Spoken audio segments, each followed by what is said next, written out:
Komanda yra daug talentingesnė, mano manimu, bet ne tiek fiziška, turbūt, nors irgi vakar perlaužė rungtynės su Angalo savo fiziškumu, savo saizu prieš Bayerną, bet vis tiek jų potencialas puolime yra vienas geriausių Europoje.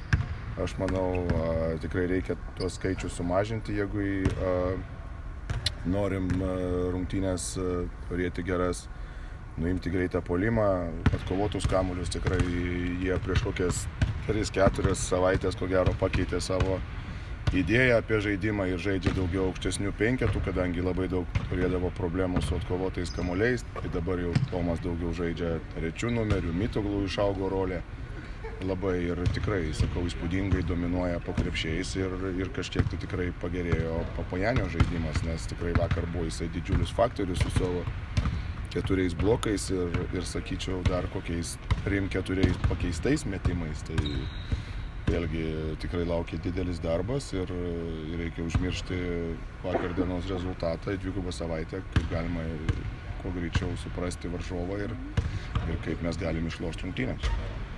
Toj pirmoji dvikovai Kalatės iššovė neįprastai savo. Ar kažką keisite prieš jį gynyboje, ar daug maž taip pat kaip visuomet? Mažiau panašiai, tikrai ten, nežinau, kur ten labai buvo galima matyti daug rizikos ir kaip jis mus nubaudė. Tai tikrai taip nebuvo, kaip čia visi bando pabrėžti, kažkokius tai dalykus atiduodam, bet tikrai ne tiek, kiek čia buvo apie tai rašyta.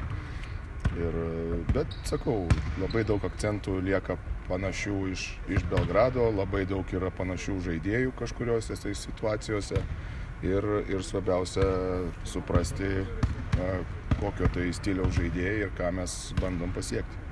Fredeto vaidmuo kažkiek keičiasi, kad atėjo treneris artimesnis jo aplinkai? Aš manau, kad gal ne tiek vaidmuo keičiasi, tiek kiek žmogus tikrai jau pripranta prie eurolyginio krepšinio, supranta, kas čia vyksta, prisitaiko geriau, bet vėlgi, sakau, daugiau pasikeitė per pastarąsias savaitės ta Mitoglų rolė, Papajanio rolė ir iš viso tas didesnis penketas jų. Taip, kad tikrai išsprendė savo problemą dėl atkovotų kamuolių bet vėl akcentai tai yra lygiai tokie patys, neduoti lengvų taškų ir priversti dirbti, suprasti, kaip tie lengvi taškai ateina. Galima tikėtis, kad irgi mečinsit su aukšta sudėtim? Aš galvoju, kad bus visokių variantų, pabandysim šiandien treniruoti kai kurios dalykus, bet kaip visą laiką per žaidybinį planą norisi kažkur išgauti pranašumą, kažkur tik tai atstovėti. Tai jau, kaip sakant, bandysim tą žaidėjam perteikti. Ar tikitės, kad Lukas Lekavičius gali papildomą motyvaciją jausti grįžęs į šią areną? Manau, tai gali būti ir geras dalykas, tai gali būti ir blogas. Manau, kad sakau, tiek Lukas, tiek Zekas turi susitaikyti jau su tais visais sugrįžimo į tą patį miestą, kur žaidžiau, ar tai už savo komandą, ar tai prieš pagrindinius priešininkus. Vis dėlto jam reikia tai paversti eiliniam rungtynėm. Aš žinant Luko charakterį, jisai lengviau susitvarko su to negu Zekas, pavyzdžiui, nes jisai šaltas visas žmogus, ar ne? Nežinau. Aš manau, kad jeigu žmogus išoriai atrodo šaltas, tai jis nebūtinai viduje yra šaltas.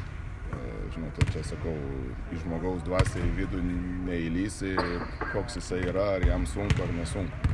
Faktas yra, kad Lukas žaidžia puikiai atkarpą ir jis turi būti pasiruošęs visų pirma, kad Panathinaikosas labai jau daug kreips į jį dėmesį.